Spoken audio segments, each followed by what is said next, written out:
सीतापुर में 5 दिसंबर को जिलाधिकारी कार्यालय का घेराव किया जाएगा। आपको बता दें कि सीतापुर का एक संगठन है आईपीएफ, जिसके सेक्रेटरी ब्रजबिहारी जी हैं और हमारे साथ बातचीत करने के लिए भी हम मौजूद हैं। हम बातचीत करेंगे आज कई सवालों को लेकर, क्योंकि 5 दिसंबर को जिलाधिकारी कार्यालय का घेराव किया जाएगा और 20वां एसडीएम जो हैं उनके खिलाफ यह आंदोलन की तैयारी की जा रही है। क्या तैयारी है? क्यों घेराव करेंगे? जी, क्या कुछ कहना है? देखिए, अभी 20वां तहसील जो है, उसमें कई भ्रष्टाचार के मामले सामने आए हैं। ताज़ा मामला एक बैनामा की गई ज़मीन से संबंधित है, जिसमें एक शिकायतकर्ता जिसको ज़मीन पर कब्ज़ा नहीं मिल पा रहा है, वो कह रहा है कि 2 लाख रुपया लिया गया स्टोनों द्वारा। फिर 50,000 रुपए जो पैमाइश करने टीम गई, वो लिया। इससे ये साफ ज़ाहिर होता है कि तहसील के कैंपस में ये घटना घट रही है, तहसील के कर्मियों द्वारा ये घटनाएँ की जा रही हैं। इससे ये साफ ज़ाहिर होता है कि एसडीएम की इसमें संलिप्तता है। ऑल इंडिया पीपुल्स फ्रंट के जिला कमेटी ने ये निर्णय लिया है कि एसडीएम को निलंबित करने की मांग को लेकर के और दोषी स्टोनों के खिलाफ एफआईआर दर्ज करने की मांग को लेकर के 5 दिसंबर को सीतापुर में जिला मुख्यालय पर प्रदर्शन किया जाएगा और डीएम के कार्यालय पर जाकर के ज्ञापन दिया जाएगा। वो जो पीड़ित है उसने जिलाधिकारी से भी मुलाकात की है, जिसको लेकर जिलाधिकारी ने भी एसडीएम से कहा है कि 3 लाख आओ हम तुम्हें देते हैं, कार्रवाई की बात कही है। फिलहाल अभी क्या कुछ होगा ये जानना मुश्किल है। हम लोग इसीलिए इसको 5 दिसंबर रखे हैं, क्योंकि मुझे ऐसा लग रहा है कि जिलाधिकारी सीतापुर जिस तरीके से फ़ोन पर बात किए हैं, जो सुनने में आ रहा है, उससे ये लगता है कि डीएम कुछ कार्रवाई करेंगे। तो हम लोग 4 दिसंबर तक इंतज़ार करेंगे और अगर 4 दिसंबर तक कोई कार्रवाई न हुई एसडीएम के खिलाफ, तो फिर हम लोग जन आंदोलन की तरफ बढ़ेंगे और भ्रष्टाचार जो 20वां तहसील में निरंतर जारी है, उस पे लगाम लगे और आम आदमी को राहत मिल सके, इसके लिए ये बड़ा ज़रूरी है कि जो मौजूदा एसडीएम हैं, वहाँ पर बिस्वा में, उनको वहाँ रहना उचित नहीं लगता है, क्योंकि जाँच भी शुरू हुई है पूरे प्रकरण की। सुनने में ये भी आया है कि 50,000 रुपए वो पार्टी ने वापस कर दिया है, जो टीम गई थी पैमाइश करने। 2 लाख रुपए अभी वापसी का बात उठ रहा है। तो मुझे ऐसा लगता है कि एसडीएम बिस्वा जो है, अगर वहाँ रही, तो जो एक ठीक ढंग से जाँच होनी चाहिए, वो जाँच संभव नहीं है। इसलिए डीएम को तो तत्काल ये चाहिए कि एसडीएम को वहाँ से हटाएँ, जिससे वहाँ जाँच प्रभावित न हो और फिर जाँच में जो भी निकल कर के आए, उसके आधार पर एसडीएम के खिलाफ और स्टोनों के खिलाफ कार्रवाई होनी चाहिए। वैसे ऑल इंडिया पीपुल्स फ्रंट का ये मांग है कि तत्काल एसडीएम को बिस्वा से हटाया जाए, जिससे जाँच प्रभावित न हो। दूसरी बात ये है कि प्रथम दृष्टया जो तथ्य सामने आ रहे हैं, उससे ये लगता है कि एसडीएम की इसमें संलिप्तता है, क्योंकि पैसे स्टोनों के लेने के बाद ही आदेश करती हैं एसडीएम।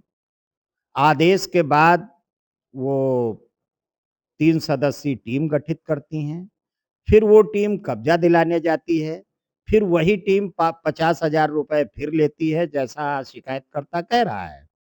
तो मुझे ये लग रहा है कि शिकायतकर्ता का जो स्टैंड है, शिकायतकर्ता जो बातें कह रहा है, उससे ये साफ ज़ाहिर होता है कि इस प्रकरण की जाँच को एसडीएम बिस्वा प्रभावित कर सकती हैं। तो इसलिए तत्काल, क्योंकि वो एक महत्वपूर्ण पद पर हैं, इसलिए बहुत बड़ी संभावना है कि जाँच प्रभावित हो सकती है, एक सही जाँच सामने नहीं आ सकती है, इसलिए तत्काल उनको वहाँ से हटाना आवश्यक है। एक तरफ योगी सरकार ज़ीरो टॉलरेंस की बात कर रही है। आपको लगता है क्या ज़ीरो टॉलरेंस पर कार्य हो रहा है, इस तरह की घटनाएँ सामने आ रही हैं? देखिए, ये जो सरकार है उत्तर प्रदेश में बीजेपी की, वो कहती तो है कि हम भ्रष्टाचार के खिलाफ एक बड़ी सख्त एक्शन वाली सरकार हैं।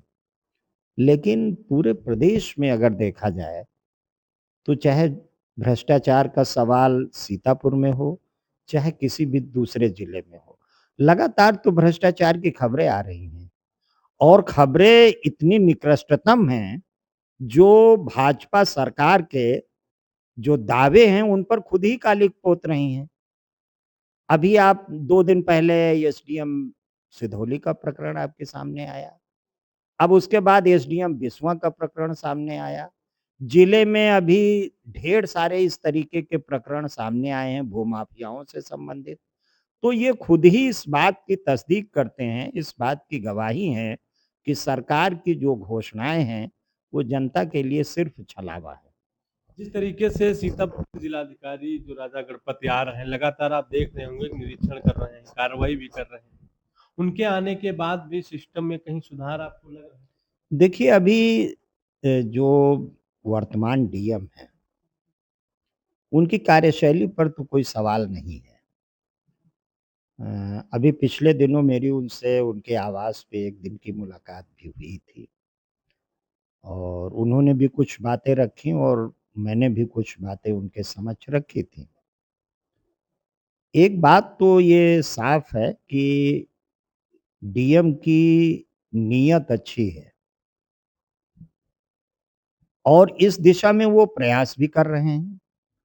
लेकिन मुझे ये लग रहा है कि वो जिस तरीके की कार्रवाइयाँ कर रहे हैं, जैसे अभी पहले चरण में जैसा उनकी बात से भी लगता है, उनके बयानों से भी लगता है या जब मेरी उनसे वन टू वन बात हुई, उसमें भी जो मैंने महसूस किया, उससे ये साफ ज़ाहिर होता है, वो चाहते हैं कि कार्रवाइयाँ भले बाद में हों, फौरी तौर पर तहसीलों में जा कर के, अस्पतालों में जा कर के, जो लोग अभी बैठे हैं, उन्हीं से कुछ सख्ती करके, कुछ उन पर दबाव बना करके काम कराया जाए। लेकिन मुझे ऐसा लगता है कि वो छुट-पुट कुछ कार्रवाइयाँ भी कर रहे हैं। लेकिन अभी मुझे लगता है कि जिस पहले चरण को डीएम अभी चला रहे हैं, जिसमें वो इन्हीं कर्मचारियों को सुधारने की कोशिश कर रहे हैं, मुझे इसकी संभावना कम ही लगती है। क्योंकि सीतापुर में जो भ्रष्ट कारोबारी राजनीति है और जिसके संरक्षण तले ही तमाम जो ब्यूरोक्रेसी है हमारी, वो करप्शन में गले तक डूबी हुई है। इसलिए वो उसे एलोपैथ दवा से ठीक नहीं किया जा सकता है, उसके लिए सीधे ऑपरेशन की ज़रूरत है और जब तक डीएम कोई ऑपरेशन बड़ा नहीं करेंगे, तब तक ये दवाओं से भ्रष्टाचार का इलाज सीतापुर में नहीं होगा। 5 दिसंबर को भीड़ होगी, क्या कुछ कहना चाहेंगे? लोग आएँगे और अपनी बात रखेंगे। अ, हम लोगों को क्योंकि संगठन ने एक लक्ष्य लिया है कि एक अच्छी जुटान होनी चाहिए, तो उस जुटान के साथ लोग जाएँगे और अपनी बात रखेंगे। यह थे डॉक्टर ब्रज बिहारी जो 5 दिसंबर को एक बड़ा प्रदर्शन करेंगे और जिलाधिकारी कार्यालय पैदल मार्च करके जाएँगे और उन्हें अपना ज्ञापन देंगे। इनका आरोप है कि जो एसडीएम बिस्वा हैं, उनको लेकर आरोप है कि एक पीड़ित व्यक्ति से उन्होंने पैसे की डिमांड की, पैसे भी ले लिया लेकिन उसका कार्य अभी तक नहीं हुआ, जिसको लेकर यह लोग 5 दिसंबर को जिलाधिकारी कार्यालय पैदल चलकर पहुँचेंगे और जिलाधिकारी को एक अपना मांग पत्र देंगे। फिलहाल आगे क्या कुछ होगा वह भी वीटीवी न्यूज़ आपको दिखाएगा। वीटीवी न्यूज़ से विपिन राजवंशी, सीतापुर।